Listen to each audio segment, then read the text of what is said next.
Assalamualaikum warahmatullahi wabarakatuh. Bismillahirrahmanirrahim. Kami dari kelompok 3 kelas 2 KPID mata kuliah metodologi studi Islam akan menjelaskan beberapa materi mengenai sumber-sumber ajaran Islam dan pokok ajaran Islam. Untuk lebih lengkapnya, mari kita simak video berikut ini. Jadi kami dari kelompok 3 dan beranggotakan kelompok yang pertama ada Syifaul Haqiqoh, yang kedua ada Adeliana Sekar Mufidah, dan yang ketiga ada Maba Syamsuduha, dan yang keempat ada saya sendiri, Lugi Mamadul Latif. Baik, langsung saja ke penjelasan materi. Pembahasan yang pertama adalah sumber-sumber ajaran Islam. Al-Quran. Secara etimologis, Al-Quran yaitu bentuk masdar dari fi'il madhi qara'a yang berarti bacaan. Secara terminologis, Al-Quran adalah kalam Allah yang diturunkan kepada Nabi Muhammad SAW melalui perantara malaikat Jibril secara berangsur-angsur sebagai pedoman hidup bagi manusia. Al-Quran diturunkan secara berangsur-angsur kurang lebih selama 23 tahun, periode Mekah selama 13 tahun, dan Madinah selama 10 tahun, terdiri atas 114 surat, di mana surat terpanjang dengan 286 ayat adalah surat Al-Baqarah, sedangkan surat terpendek hanya memiliki 3 ayat, yakni surat Al-Kautsar dan Al-Asr. Jumlah ayat Al-Quran mencapai 6.236 ayat. Menurut tempat diturunkannya surat, terbagi menjadi 2, yaitu surat Makkiyah dan Madaniyah. Fungsi Al-Quran.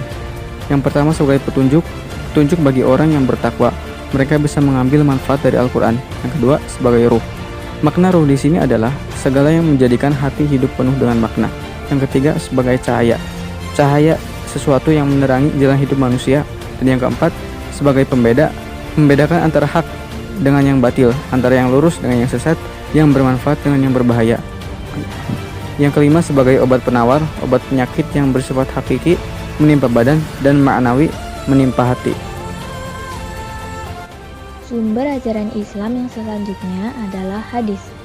Secara etimologis, hadis berarti qadim atau baru, qorib atau dekat, dan khabar atau berita.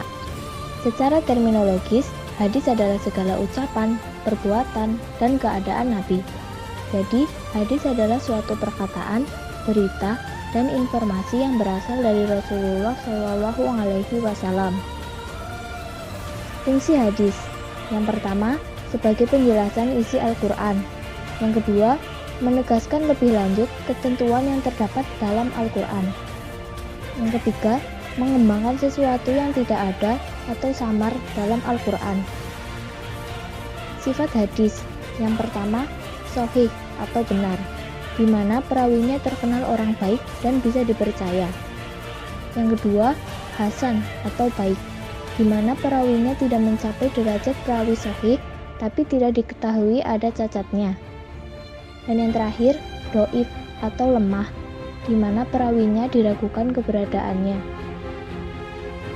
Ijtihad secara etimologis berasal dari kata jahada yang artinya berusaha keras, bersungguh-sungguh atau mencurahkan segala kemampuan sampai pada batas yang maksimal. Secara terminologis, ijtihad adalah percurahan segenap kesanggupan untuk mendatangkan sesuatu yang berbagai urusan atau perbuatan. Fungsi ijtihad ialah untuk menetapkan hukum sesuatu yang tidak ditemukan dalil hukumnya secara pasti di dalam Al-Quran dan hadis. Ditinjau dari segi pelakunya, ijtihad dibagi menjadi 2. Yang pertama, ijtihad perorangan, yaitu suatu ijtihad yang dilakukan oleh seorang mujtahid dalam suatu persoalan hukum. Yang kedua, ijtihad jama'i adalah ijtihad yang dilakukan oleh sekelompok mujtahidin dalam menganalisa suatu masalah untuk menentukan suatu ketetapan hukum. Metode ijtihad. Yang pertama, qiyas. Qiyas adalah mengukur atau menimbang dengan membandingkan sesuatu. 2. Ijma atau konsensus adalah menyusun dan mengatur suatu hal yang tidak teratur. 3. Istihsan adalah menjelaskan keputusan pribadi yang tidak didasarkan atas qiyas, melainkan didasarkan atas kepentingan umum atau keadilan. Dan yang terakhir adalah maslahat al al-mursalat adalah keputusan yang berdasarkan guna dan manfaat sesuai dengan tujuan hukum syara.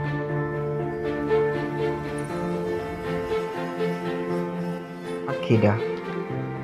Kata akidah berasal dari bahasa Arab, yaitu kata kerja akdun, aqaid, berarti akal atau ikatan. Secara istilah, akidah berarti sesuatu yang wajib diyakini tanpa keraguan. Sedangkan maksud dari akidah Islamiyah itu meyakini secara sungguh-sungguh segala sesuatu yang disampaikan oleh Nabi Muhammad SAW. Inti dari akidah Islamiyah yaitu mengesahkan Allah SWT dengan meyakini bahwa tidak Tuhan yang wajib disembah selain Allah. Fungsi akidah menopang seluruh perilaku, membentuk dan memberi corak dan warna kehidupannya dalam hubungannya dengan makhluk lain dan hubungannya dengan Tuhan. Memberikan ketenangan dan ketentraman dalam pengabdian dan penyerahan diri secara utuh kepada Allah Subhanahu wa taala. Allah senantiasa menghadirkan dirinya dalam pengawasan Allah. Seseorang yang memiliki akidah yang kuat pasti akan melaksanakan ibadah dengan tertib, memiliki akhlak yang mulai dari dan bermuamalat akidah. Syariah. Kata syariah berasal dari kata Arab yakni asy-syariah al-islamiyah. Syariah atau syariat mempunyai arti tata aturan dalam Islam, di mana Islam adalah agama yang sempurna, mengatur seluruh aspek kehidupan penganutnya yakni umat Islam.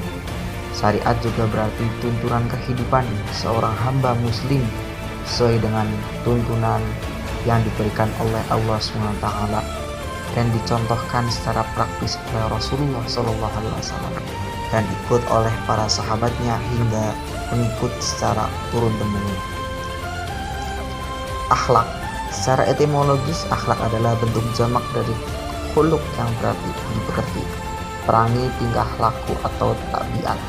Imam Al-Ghazali pada tahun 1059 Hijriah tahun 1111 Masehi, akhlak adalah sifat yang tertanam dalam jiwa yang menimbulkan macam-macam perbuatan dengan gampang dan mudah, tanpa memerlukan pertimbangan pemikiran lagi. Akhlak al-karimah adalah budi pekerti yang mulia. Akhlak Islam adalah akhlak yang dicontohkan oleh Rasulullah SAW yang merupakan nilai-nilai mulia yang ada dalam Al-Quran.